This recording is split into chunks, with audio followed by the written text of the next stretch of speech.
O tema da palavra de hoje, irmão, ela toca todos os momentos da nossa história, porque a pressão faz parte de todos eles.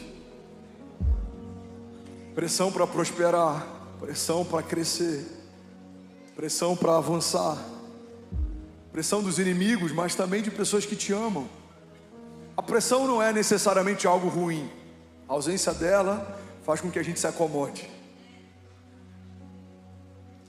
Então tem muito mais a ver com como a gente lida com a pressão do que com a pressão em si.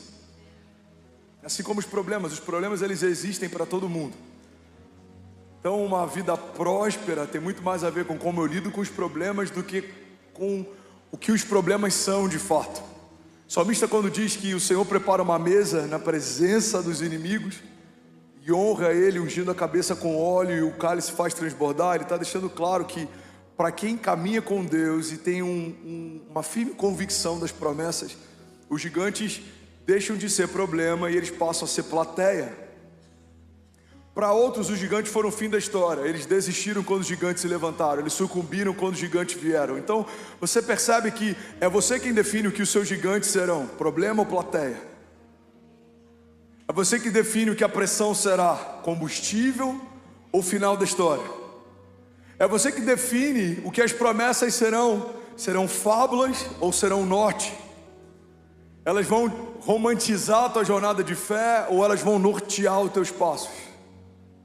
É você que define o que Deus é, o centro da construção da tua história, ou algo acessório que você utiliza quando precisa de ajuda.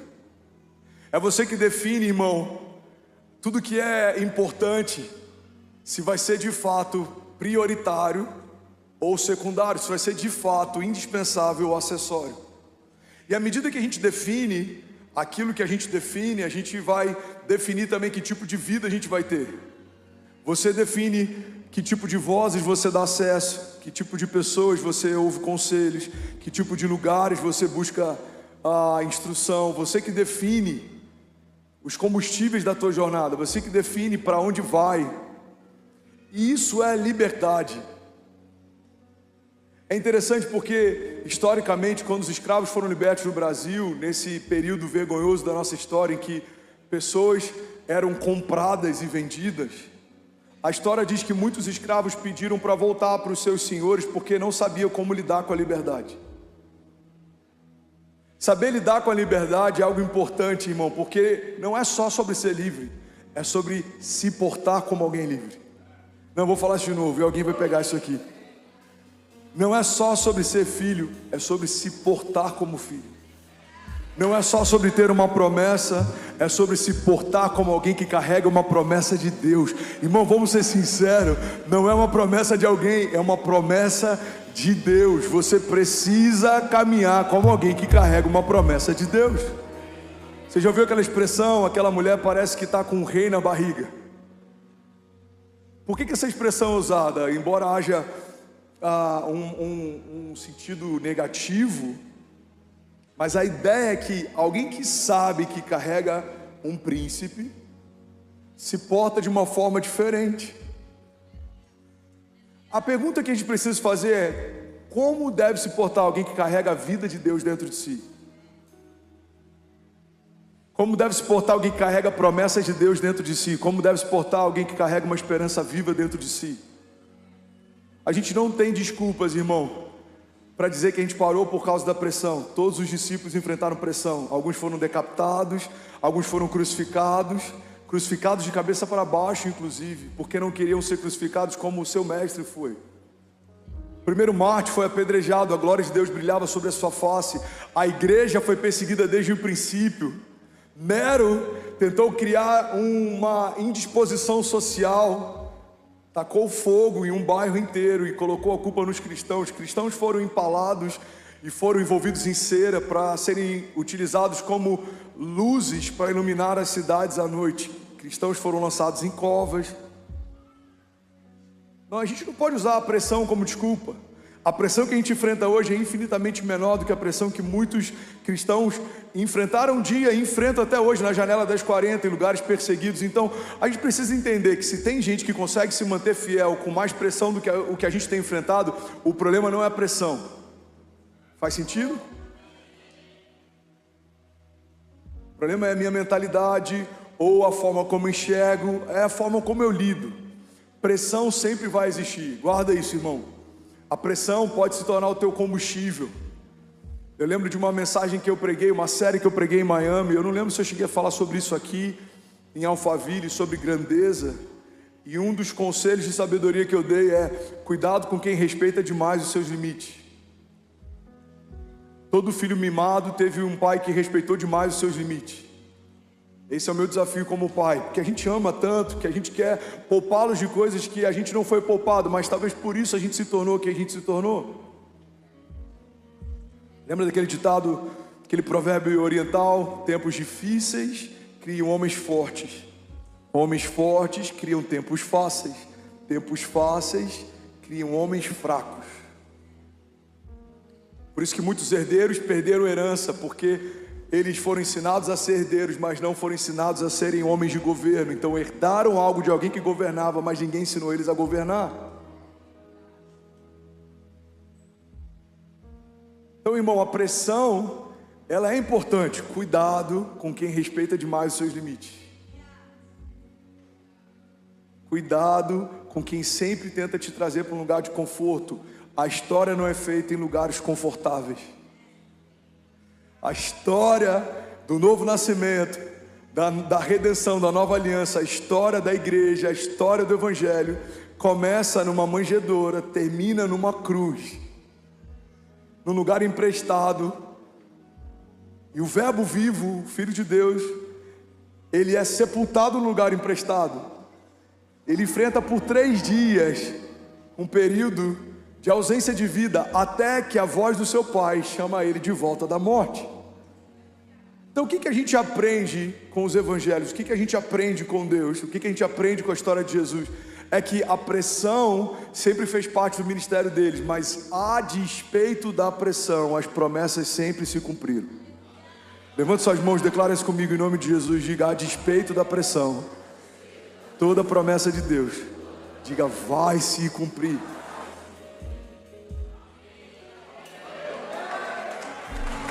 Vamos, alguém aqui me ajuda.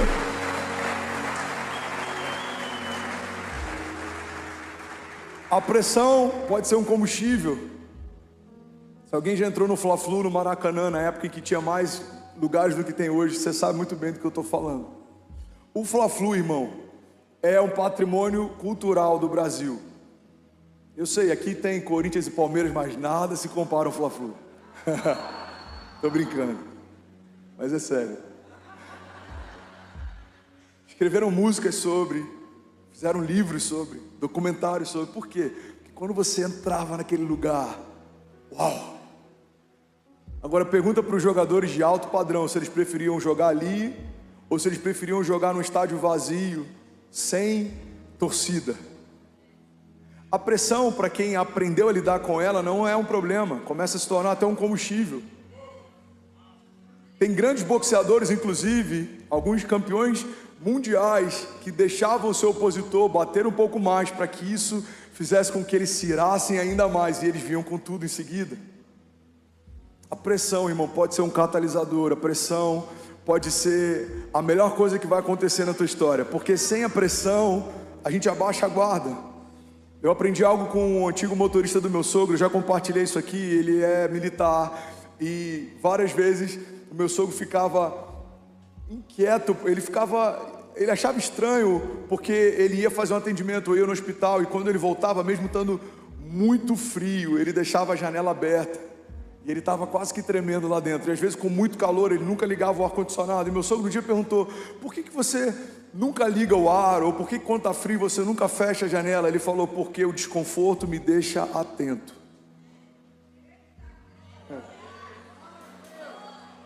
O desconforto te deixa atento. Porque Deus permite alguns gigantes? Porque os gigantes são passaporte para próximos níveis. Davi está indo entregar queijo para os seus irmãos, encontra o gigante, agora toda a nação conhece o seu nome.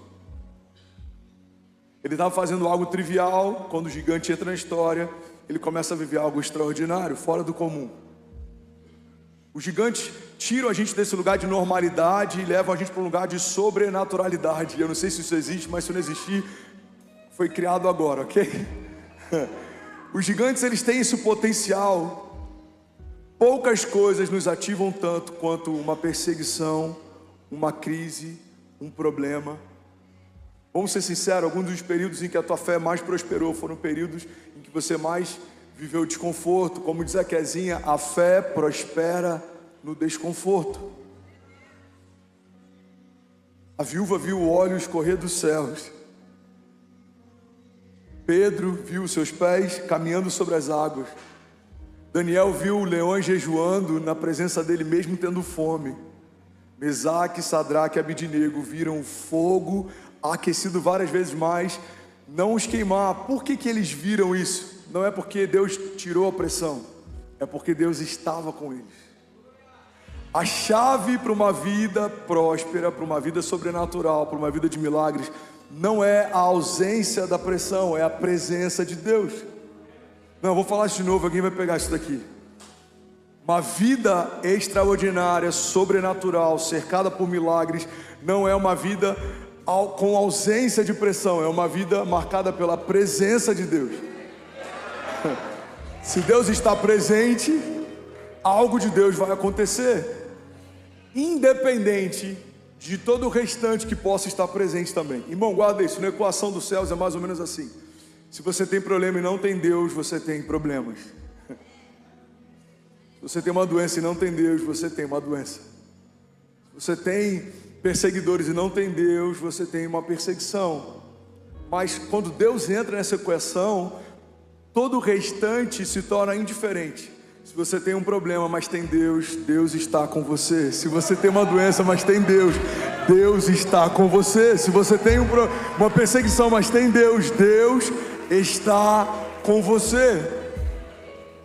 E fundamentalmente, a ideia de que o Deus que pode todas as coisas está comigo deve ser suficiente.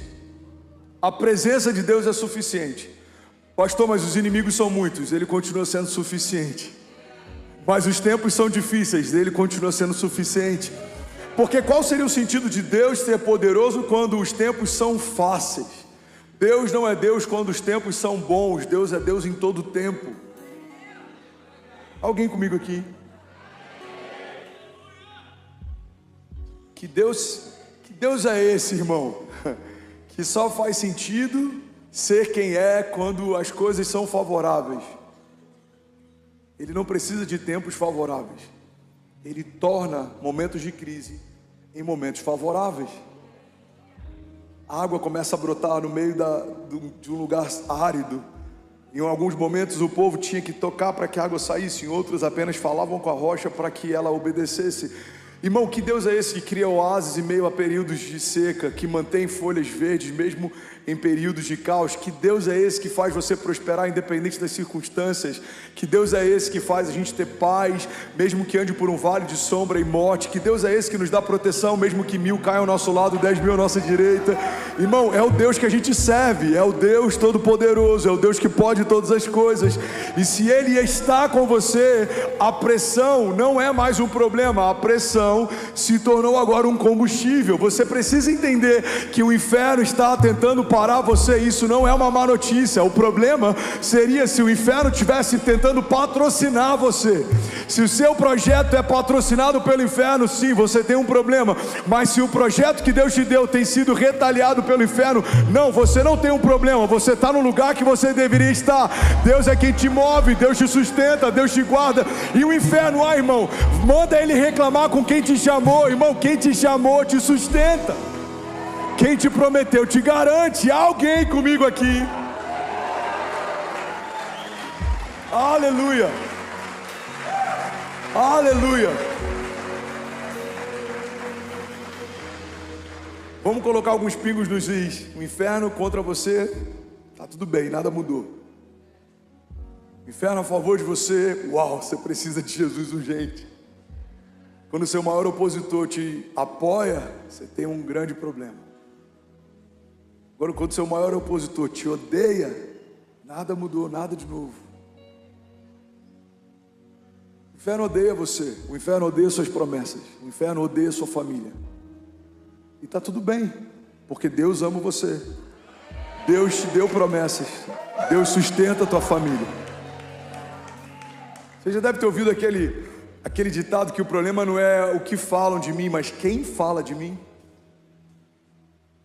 Então a questão, irmão, você tem que entender, não é se odeiam as tuas promessas ou se tem tentado parar você. A questão é quem tem tentado parar você. É o inferno? Tá tudo bem. Tá tudo bem. Seremos opositores até o fim. A pressão sempre vai te envolver. A pressão, eu preciso voltar para esse lugar. Eu sinto que é o ponto de equilíbrio dessa mensagem. A pressão, ela pode ser uma coisa boa. Todo campeão olímpico enfrentou pressão. Todo iconoclasta enfrentou pressão. Todo homem que criou um mercado que não existia enfrentou pressão. Eu vou usar até alguns que não são homens de Deus necessariamente, mas que fizeram história. Quando Steve Jobs disse que criaria um celular que não utilizaria um teclado analógico, todo o mercado achou que ele estava louco. Inclusive foi um dos motivos da Nokia ter perdido liderança de mercado e ter perdido participação global, como perdeu. Existia um tempo em que a Nokia era uma das empresas mais exponenciais do mercado, mas ela achou ridícula a ideia de não utilizar teclados analógicos. O que acontece? Alguém que enfrentou pressão do mercado, pressão dos especialistas, pressão da crítica, criou um segmento que não existia. E hoje é difícil imaginar algo diferente do que aquilo que ele estabeleceu, porque é assim no início. Todo visionário, todo homem que está debaixo de uma visão, todo homem que está construindo algo que Deus pediu para construir, toda pessoa que está fazendo algo que é fora da curva, fora do comum, ele enfrenta pressão. E é nesse lugar que muita gente sucumbe, porque para buscar a aprovação, ao invés de se mover debaixo de uma visão. Irmão, se a aprovação é o que te move, a rejeição é o que te para. Se você está esperando pessoas torcerem por você, você sempre vai ter uma boa desculpa para dizer por que parou. Não me veem, não me enxergam, não acreditam, não confiam, não investem. Não, irmão, Deus te viu, Deus te enxergou, Deus investiu em você, Deus prometeu algo para você, Deus confiou em você. Então não depende mais do lugar, não depende nem da tua liderança. Pastor, mas o meu líder de GC não me enxerga. Irmão, quem chamou o seu líder de GC para estar onde ele está, foi o Deus que te chamou para viver o que ele chamou. Então para de esperar que homens te vejam quando o próprio Deus já te viu. É só questão de tempo. Se você permanecer e não duvidar, se você avançar e não recuar, vai se cumprir o que Deus disse que aconteceria. Alguém comigo aqui, diga amém. Aleluia. Aleluia. Pressão é algo bom. Eu confesso que alguns dos momentos de menor frutificação da minha vida e menor performance do meu ministério são momentos de menor pressão. Eu percebi há um mês atrás uma onda de pressão voltando. Num primeiro momento eu falei, Deus, eu já estava vencido isso de novo. E Deus sussurrou, eu quero te levar a novos níveis, a pressão vai te levar até lá. Sou eu quem permito. Seus oponentes te mantêm atento, a tua baixa nunca guarda, a tua guarda nunca baixa.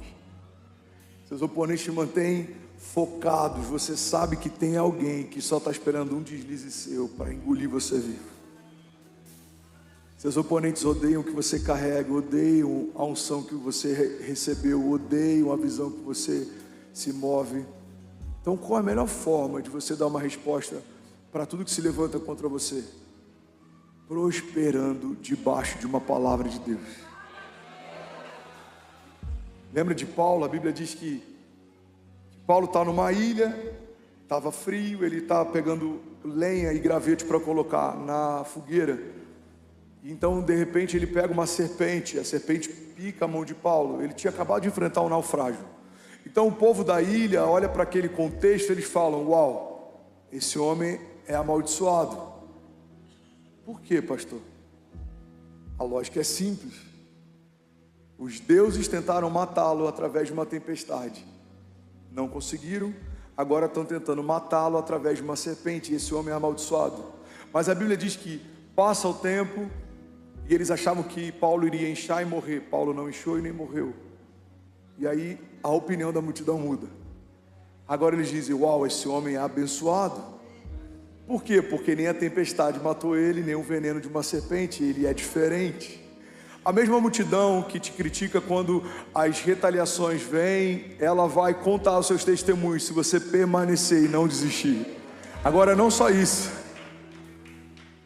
A multidão não só conta histórias, a multidão ela quer usufruir do testemunho que você carrega. A Bíblia diz que depois então que Paulo permanece, aqueles homens começam a dizer: uau, esse homem ele é poderoso. E aí começam a trazer todos os homens doentes da ilha para que Paulo orasse por eles.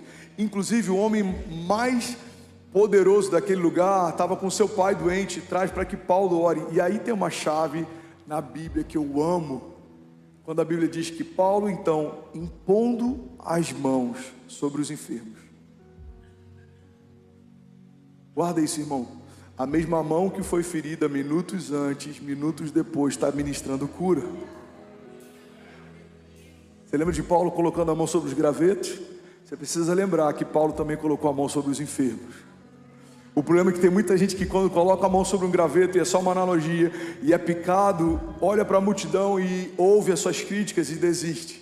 Mas se você não se mover pela opinião dos outros, a mesma mão que foi ferida um dia vai ser canal de cura no dia seguinte. Não, alguém vai pegar isso daqui. Nos lugares que o inferno tentou te parar, é nesse lugar que Deus vai usar você. Toda ferida fechada se torna um ministério aberto. Então, como Deus entrega novas patentes àqueles que Ele chamou? Quando você enfrenta novas batalhas. Toda área que você foi testado, você é aprovado. Toda área que você foi testado, você é promovido. Onde fazemos bons marinheiros em meio a grandes tempestades? Onde fazemos grandes homens de Deus? Em meio a campos de batalha. E os campos de batalha, irmão, como já diria Joyce Meyer, eles não são só campos de batalha naturais. Existem campos de batalha na mente. Sua mente todos os dias tem sido bombardeada para você esquecer do que Deus te disse e colocar a sua atenção naquilo que os outros dizem. Para você tirar os seus olhos daquilo que a promessa aponta e você começar a buscar sinais em meio às circunstâncias ao teu redor. Irmão, a gente tem que escolher se a gente vai se mover por como as coisas estão ou se a gente vai se mover por uma palavra que Deus nos deu. Os tempos são difíceis, Deus continua sendo bom. Os tempos são maus, Deus continua sendo bom. Os meus inimigos querem me parar, Deus continua sendo bom. A questão não é como as coisas estão, a questão é Deus continua sendo bom. A sua misericórdia dura para sempre. O Senhor é por nós, quem será contra nós? Agindo Deus em nosso favor. Vamos, igreja, declara com autoridade. Então é sobre esse tipo de resiliência que a fé nos convida a ter. É como se a gente não ouvisse o que está sendo falado lá fora, porque existe uma voz falando bem alto dentro de você. Você é o meu filho amado, em quem eu tenho o meu prazer, eu tenho promessas de vida eterna para você. Não olha para a direita e nem para a esquerda, continua olhando para mim. Eu sou o autor e consumador da tua fé. Eu sou o caminho, a verdade e a vida. Em mim tudo subsiste, tudo que você precisa é de um toque meu. Eu satisfaço você, eu preencho todo o vazio, eu cesso toda a dor, eu cesso toda a tempestade. Eu sou aquele que o vento e o mar obedecem. Alguém está comigo aqui? Diga: eu creio. Diga que para suportar a pressão, eu preciso de mais de Deus. Irmão, você não precisa de menos pressão, você precisa de mais de Deus. Você não precisa de menos pressão, você precisa de mais presença. Você não precisa de menos pressão, você precisa de mais autoridade. Você não precisa de menos pressão, você precisa de mais lugar secreto. Você não precisa de menos pressão, não. Você precisa de mais profundidade na palavra. Você não precisa de menos pressão, você precisa de mais palavra revelada. É interessante que normalmente a nossa mente pede para que a pressão diminua, quando a mentalidade do céu pede para que as realidades dos céus aumentem. A oração do Pai Nosso é pautada nisso: seja feita a tua vontade, assim na terra como no céu. Ou seja, a despeito das realidades que me cercam, eu preciso trazer à existência as realidades dos céus, para que elas me movam. Não há falta no céu, não vai ter falta na minha casa também. Não há crise no céu, eu não aceito crise na minha mentalidade também. Não há escassez no céu, eu não aceito escassez na minha despensa também. Não há doenças nos céus, eu não aceito doenças na minha casa também. Irmão, alguém crê que Deus é suficiente aqui? Diga: eu creio. Diga com autoridade, diga: eu creio que o meu Deus supre toda falta. Diga: tudo que falta em mim escorre dele. Por isso hoje eu declaro para o céu ouvir, para a terra ouvir e para todo o inferno ouvir. Diga: a despeito das pressões, eu e a minha casa serviremos ao Senhor, avançaremos em fé, romperemos em fé, prosperaremos no dia mau.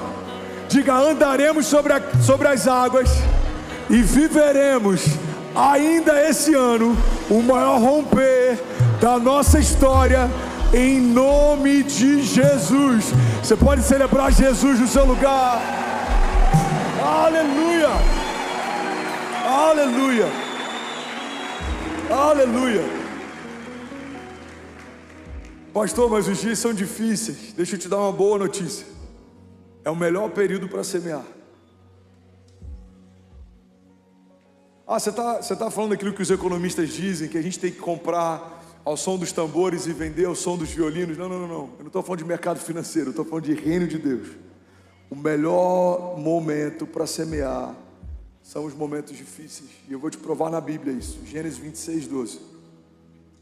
A Bíblia diz assim: e semeou Isaque naquela mesma terra, e colheu naquele mesmo ano, sem medidas, porque o Senhor o abençoava. Irmão, pega isso aqui. Em Gênesis 26:1, a Bíblia diz que a terra era seca, o lugar era árido. O que a Bíblia está dizendo para a gente é que, se a gente for falar sobre biologia, não fazia sentido semear naquele lugar. Se a gente for falar sobre discernir os tempos, talvez não seria o melhor momento para semear. Mas a Bíblia diz que, debaixo de uma palavra, de uma firme convicção, Isaque semeou no tempo da seca e numa terra árida. O tempo era ruim e a terra era estéril. Mas a Bíblia também diz que naquele mesmo ano, Isaque colheu 100 vezes mais do que tudo que foi semeado. O que a Bíblia está ensinando para a gente a partir dessa história de Isaque? Que quem semeia com Deus não depende do tempo nem do lugar que está semeando. Você pode estar semeando no lugar que ninguém quer semear, você pode estar fazendo aquilo que ninguém quer fazer, mas se Deus te diz para fazer, faça. Por quê? Porque é Ele quem garante a colheita. Olha o que Salmos diz: feliz é o homem que teme ao Senhor, será bem sucedido e próspero em tudo que faz. Ele será como uma árvore plantada junto ao ribeiro das águas, e mesmo no tempo da seca, as suas folhas permanecem verdes. Lhe dá o fruto certo, no tempo certo. O que a Bíblia está dizendo é que, quando estamos firmados em Deus, Deus se tornou a fonte que a gente precisa. Então, por mais que os tempos sejam secos, a gente tem toda a fonte que a gente precisa. Por mais que os tempos sejam áridos, a gente tem toda a fonte que a gente precisa. Irmão, me explica como que José, no período de maior caos, ele assumiu o maior governo. Me explica como que Jesus, no seu momento de menor popularidade, viveu o ápice do seu ministério. Olha que interessante, Jesus começa a crescer em popularidade. A Bíblia diz que os testemunhos iam se espalhando pelas cidades, então pessoas vinham de lugares distantes para ouvir o falar. As multidões se aglomeravam nos desertos, as multidões se aglomeravam nas cidades, as multidões se aglomeravam nas casas quando Jesus entrava em uma casa, porque todo mundo queria ouvi-lo, acessá-lo, vê-lo. Mas a Bíblia também diz que quando Jesus então está sendo crucificado, a multidão se dispersava de tal forma que até os seus discípulos diziam não saber quem ele era. Pedro nega Jesus 3 vezes, os discípulos agora se escondem. Irmão, você já parou para pensar que no período de menor popularidade do ministério de Jesus acontece um momento de ápice do seu ministério? Quando todo mundo estava lá, Jesus estava na metade do seu ministério. Quando ninguém estava lá, Jesus estava vivendo o ápice do seu ministério. quando a redenção está sendo liberada através do sacrifício do Filho de Deus, grande parte da multidão que seguia ele não estava lá para enxergar. Por quê? Porque Jesus está deixando claro que a gente não depende da quantidade de pessoas, da quantidade de aprovação, do tipo de terra, do tipo de solo, da geografia. Irmão, você só depende de uma palavra. Eu já falei sobre isso aqui. Eu lembro que quando a gente foi para Miami, eu fui recebido em um café que eu tomei na primeira semana morando lá. Um amigo falou: André, cuidado, a América não mata profetas, a América compra profetas. Esse lugar é um cemitério de profetas. Eu já vi muitos homens de Deus vindo aqui bem intencionados e enviados por Deus, mas eles se acomodaram e abriram mão do propósito por causa do conforto. Eu lembro que quando Deus enviou a gente para Alphaville, uma das coisas que eu vi é: Alphaville é um cemitério de ministérios, muitos grandes ministérios tentaram construir igrejas aqui e não foram bem sucedidos, não deram certo. Eu lembro que quando essa palavra ela veio no meu coração, eu já falei sobre isso aqui, mas pode ser novo para alguém. Eu falei: Deus, se aqui é um cemitério, tem muitos ossos secos esperando uma voz profética para voltar a viver. Existe um exército esperando uma voz de comando para voltar a viver. Você percebe que aos olhos de alguém que se move de forma natural, um cemitério é algo ruim, mas aos olhos de alguém que está debaixo de uma palavra profética, um cemitério é um grande exército que vai voltar a viver. Por acaso esse vale de ossos secos pode voltar a viver? Senhor, tu sabes. Então Deus diz para o profeta: então abre a tua boca e profetiza. E aí o profeta se coloca de pé, ele diz: vale de ossos secos, ouçam o que diz a voz do Senhor. E o vale de ossos secos então se torna um exército forte e poderoso. Irmão, guarda isso em nome de Jesus. Você não depende da geografia, você não depende da economia, você não depende da aprovação dos outros, você não depende da opinião de homens, você não depende de nada que é exterior, de nada que é secundário, de nada que é natural. A Bíblia diz que Abraão, crendo contra a esperança, ele se moveu por conta de uma promessa. Abraão, você vai ter filho. Ele olha para ele: impossível, eu sou velho. Ele olha para a esposa: impossível, ela era estéril. Mas ele olha para a palavra, Deus disse que vai acontecer. Já aconteceu. E sabe o que acontece? Ele tem um filho. Irmão, Deus pega alguém como Pedro e transforma ele no apóstolo do Novo Testamento, da Nova Aliança. Deus pega alguém como Saulo e transforma ele num homem que tem as maiores revelações do reino de Deus no Novo Testamento. Deus pega alguém como Davi, que nem o seu pai cogitou que seria uma boa opção para ser ungido naquele dia. Deus pega José, que os seus irmãos venderam. José era escravo quando Deus chamou? Não, José foi chamado antes de escravizarem ele. É esse entendimento que você tem que ter. Deus te chamou antes dos seus inimigos se levantarem. Antes dos irmãos venderem José, Deus já tinha chamado José. Pega isso, irmão. Antes dos leões serem colocados naquela cova, Deus já tinha chamado Daniel. Antes dos seus inimigos se levantarem essa semana, Deus já tinha chamado você desde o ventre da sua mãe. Então, quando eu entendo que o chamado antecede a retaliação, quando eu entendo que o chamado de Deus, ele foi gerado antes dos meus inimigos se levantarem, eu preciso entender que os meus inimigos chegaram tarde. Já existe uma palavra que ocupa esse lugar dentro de mim. Quando seus inimigos baterem a porta, eu já falei sobre isso, eu quero que você guarde isso em nome de Jesus. Quando a escassez bater a porta, deixa Jesus abrir e dizer: já está ocupado. Quando o medo bater a porta, deixa Jesus abrir e dizer: já está ocupado. Alguém comigo aqui? Aleluia. Aleluia. Se for para ele, você pode fazer melhor. Aleluia.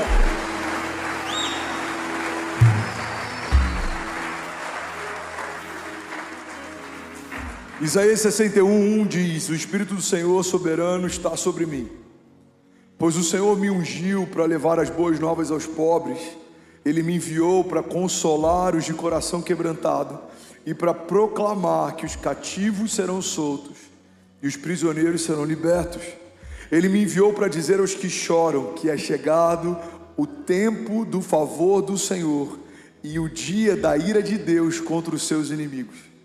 A todos que choram em Sião, Ele dará uma bela coroa em vez de cinzas e uma alegre bênção em vez de lamento, louvores festivos no lugar de desespero, e em sua justiça serão como grandes carvalhos que o Senhor plantou para a sua glória. Versículo 6. Vocês serão chamados de sacerdotes do Senhor, ministros do nosso Deus. Das riquezas das nações se alimentarão e se orgulharão de possuírem os tesouros delas. Em lugar de vergonha e desonra, desfrutarão de uma porção de dupla honra. Terão prosperidade em dobro na sua terra e alegria sem fim. Alguém pode dizer glória a Deus por isso? O que a Bíblia está ensinando para a gente a partir da história de Isaac? A gente tem que parar de colocar a culpa nas circunstâncias para justificar a ausência de frutos. Igreja, olha para mim. Não é por conta dos seus inimigos que você não está frutificando. A responsabilidade não é deles, é sua. Não é por conta da economia que você não está prosperando. A responsabilidade não é da economia, a responsabilidade é sua. Não é por conta dos dias maus que você não está tendo paz. A paz que excede todo entendimento começa quando eu abro mão do direito de entender. Você percebe que a gente não pode dar desculpa porque as circunstâncias estão assim, que eu estou assim. Não. Você não vai se mover a partir de como as coisas estão. As coisas vão se moldar a partir daquilo que você é. Quando Jesus ele caminha sobre a terra, havia uma cultura. Para os judeus era proibido você tocar em algo morto, porque se você tocasse em algo morto, você se tornava impuro. E é por isso que num cortejo fúnebre, os sacerdotes eles iam metros de distância e eles jamais tocavam em algo que estava morto. Mas Jesus muda essa dinâmica. Jesus estabelece uma nova realidade. Você precisa acessar isso, irmão. Alguém está comigo? Diga amém. A dinâmica antes de Jesus era: se eu toco no que está impuro, eu me torno impuro. A dinâmica depois de Jesus é: se eu toco em algo que está impuro, aquilo que eu toquei se torna aquilo que eu sou. O que acontece quando o autor da vida tocava em algo que estava morto? Tudo que estava morto voltava a viver. O que acontecia quando o autor da vida tocava em alguém que estava doente? Aquele que estava doente recebia cura. O que acontece quando o autor da vida toca em alguém que está enfrentando falta? Aquilo que falta é suprido. Ou alguém que está carente, toda carência é saciada. Alguém que está com medo, todo medo é lançado fora. Então, irmão, quando a gente tem acesso à fonte que preenche todo o vazio, não tem mais desculpa para a gente dizer que por causa das circunstâncias a gente não prospera, a gente não cresce, a gente não dorme, a gente não tem paz, a gente não caminha em vida. Por quê? Porque não tem mais a ver com como as coisas estão, tem a ver com como você está. Os dias são maus, Deus é bom.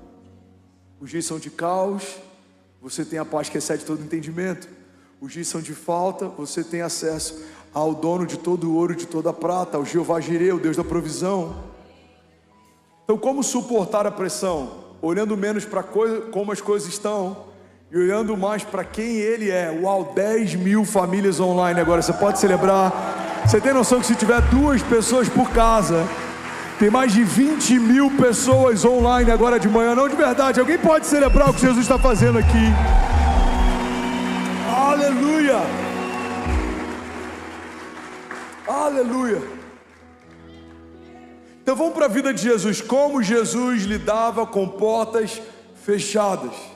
Isaías 53 diz assim: Ele era desprezado e o mais rejeitado entre os homens, homem de dores e experimentado nos trabalhos, e como um de quem os homens escondiam o rosto. Ele era desprezado e não fizemos dele caso algum. Sabe o que é interessante? Ele não parou por causa disso. Jesus era desprezado, mas ele não parou por causa disso. Jesus ele era rejeitado, mas ele não parou por causa disso. Irmão, olha para mim, a sua rejeição não é desculpa para você parar. Aquilo que os outros falam a seu respeito não é desculpa para você parar. As coisas que se levantam contra você não é desculpa para você parar, porque nunca teve a ver só com eles, tem a ver com Jesus. Se Jesus está no barco, vai ficar tudo bem. Se Jesus é o centro da tua história, vai ficar tudo bem. Se o sangue de Jesus é o que te cobre, vai ficar tudo bem. Se a presença de Jesus é o que te move, vai ficar tudo bem. Não é sobre as circunstâncias. Segundo as Reis, capítulo 13, versículo 14, tem uma história que eu amo, eu quero compartilhar com você. Eliseu estava sofrendo, diz assim, ora, Eliseu estava sofrendo da doença da qual ele morreria. Então Jeoás, o rei de Israel, foi visitá-lo e, curvado sobre ele, chorou gritando: meu pai, tu és como os carros e os cavaleiros de Israel. E Eliseu então lhe disse: traga um arco e algumas flechas. E assim o rei fez. Então pegue o arco em suas mãos, disse ele ao rei de Israel. E quando pegou, Eliseu pôs as suas mãos sobre as mãos do rei e lhe disse para abrir a janela que dava para o leste e atirar. O rei o fez. Então Eliseu declarou: esta é a flecha da vitória do Senhor, a flecha da vitória sobre a Síria. Você destruirá totalmente os arameus em Afeque. Em seguida, Eliseu mandou o rei pegar as flechas e golpear o chão. E ele golpeou o chão por 3 vezes e parou. Irmão, pega isso aqui, você está comigo? Qual que é o contexto? O profeta está morrendo, o rei está desesperado, ele vai até um homem de Deus, porque todo homem sábio busca em Deus conselho, sabedoria, direção. Então é isso que o rei faz. O rei vai até o leito de Eliseu, ele fala: meu pai, você está partindo, você vai morrer. Eu imagino que ele está indo em busca de uma bênção, ele está indo em busca de uma palavra, ele está indo em busca de uma direção. E é exatamente isso que o profeta dá para ele. O profeta fala: rei, pega flechas e o arco, abre a janela e lança uma flecha.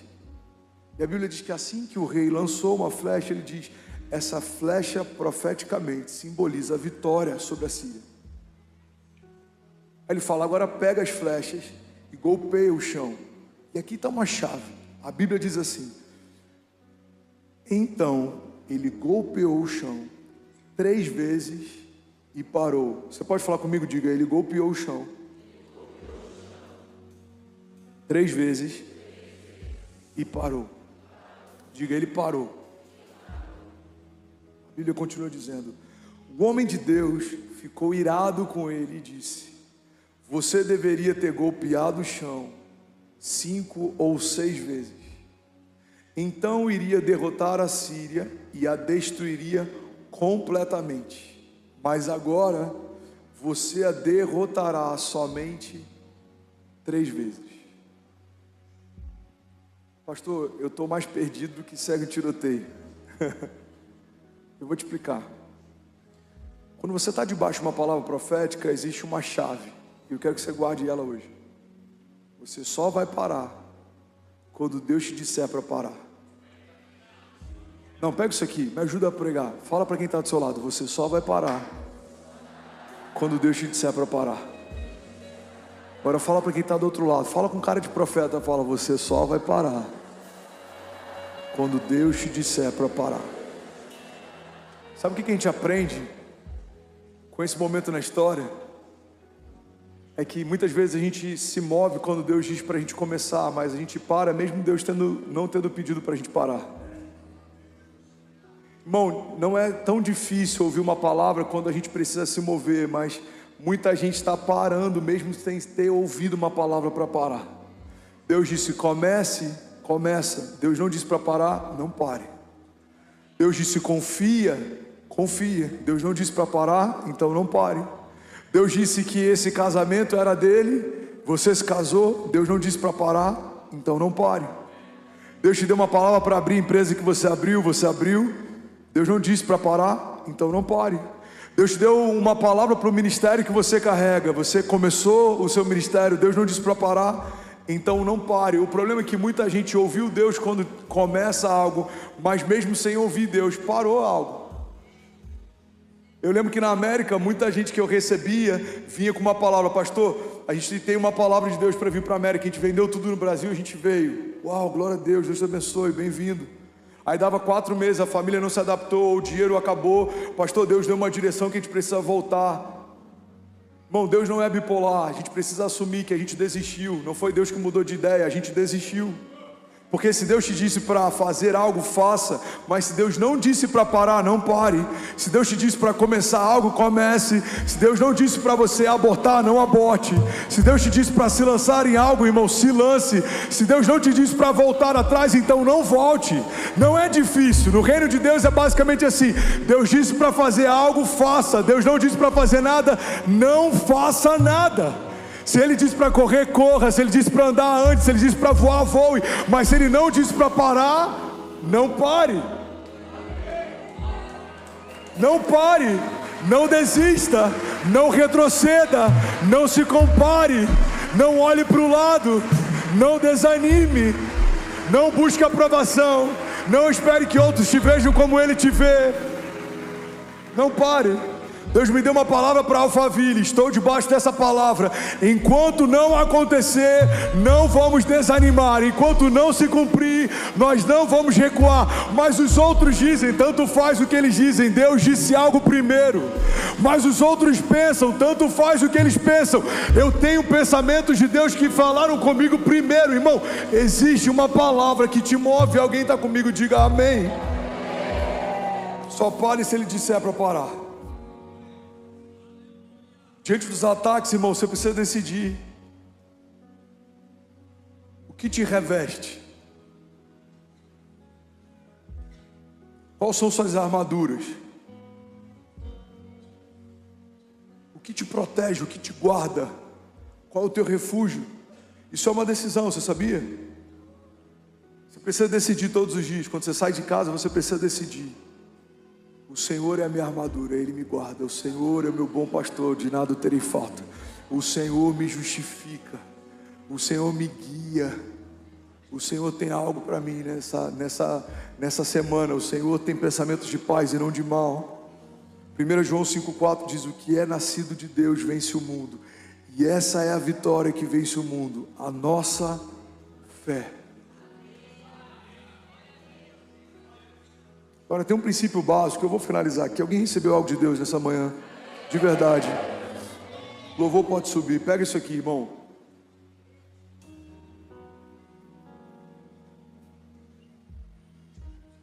Você precisa decidir do que você vai ser revestido. Mas só dá para revestir algo que antes foi preenchido.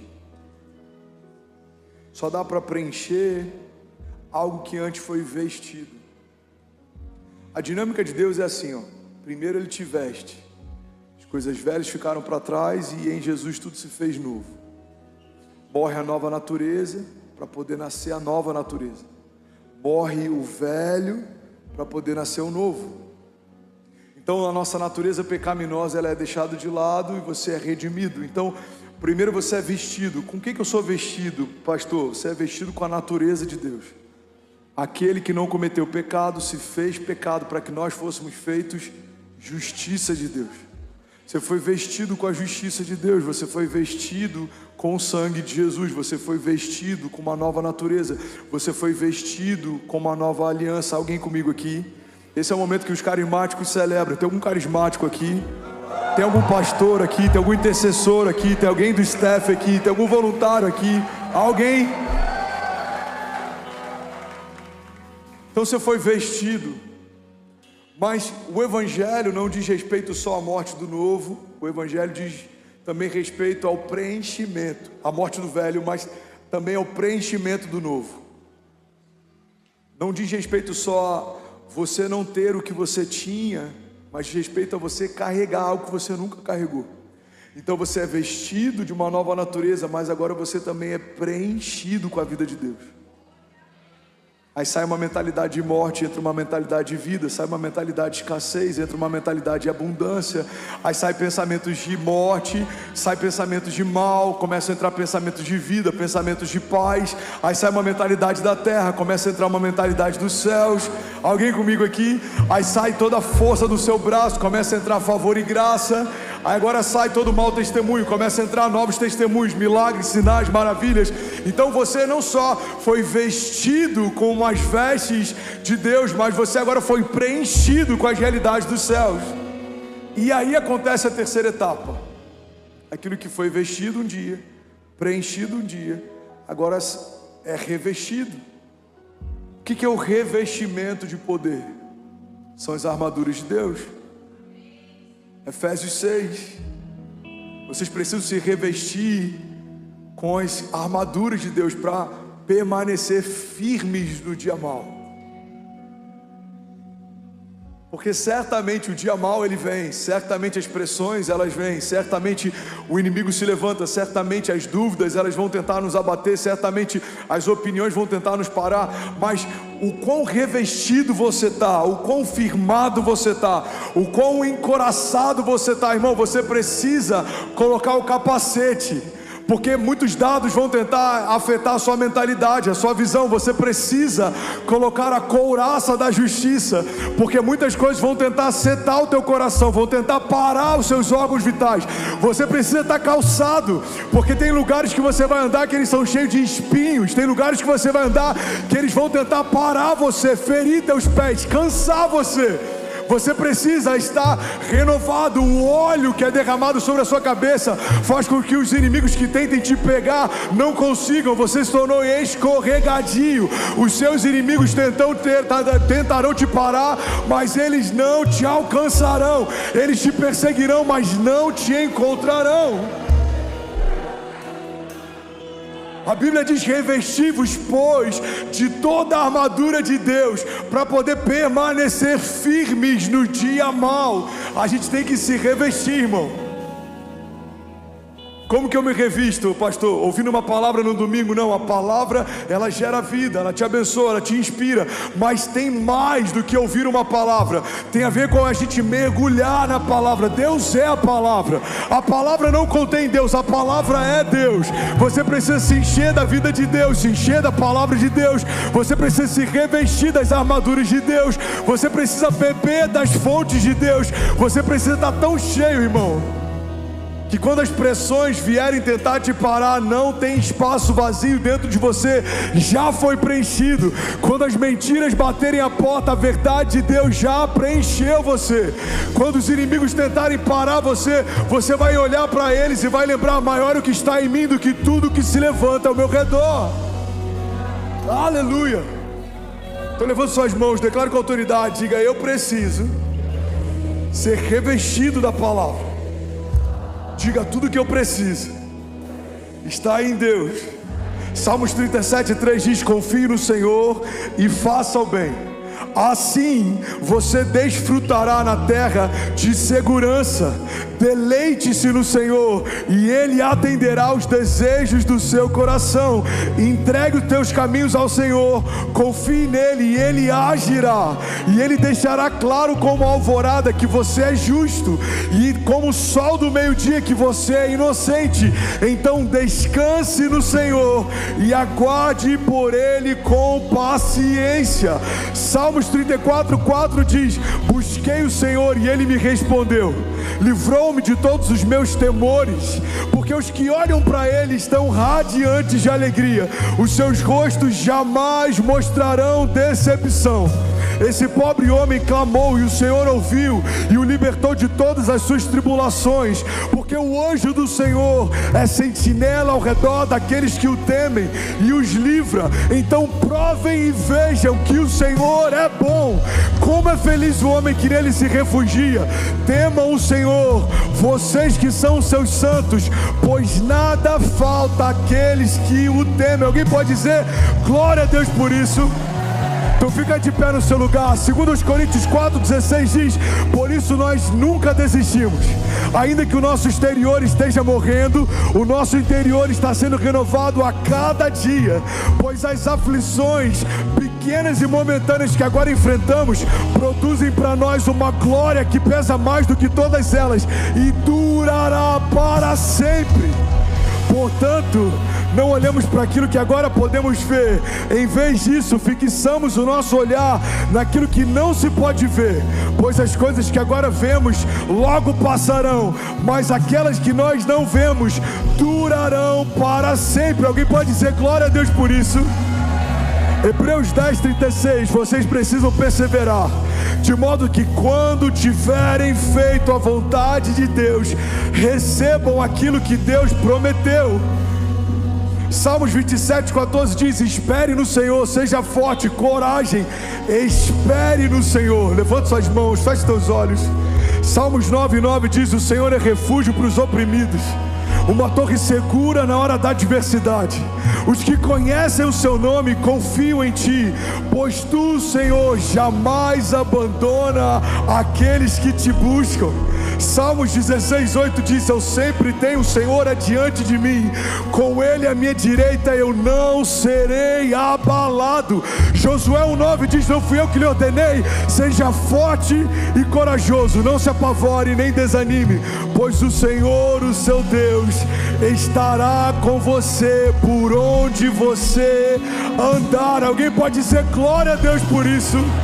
Tudo bem, você acabou agora de assistir um vídeo. Se você ainda não está inscrito, já se inscreve também no nosso canal, ativa esse sininho aqui embaixo de notificação e toda vez que eu fizer uma live ou estiver transmitindo uma mensagem ao vivo, você vai ser um dos primeiros a saber. Mas eu deixei mais 2 indicações aqui que eu espero que façam muito sentido para você. Então já aproveita e clica para assistir a próxima mensagem, beleza? Seja bem-vindo ao time de incendiários e eu espero de verdade que essas mensagens mudem a sua vida como elas têm mudado a minha também. Até a próxima. Valeu!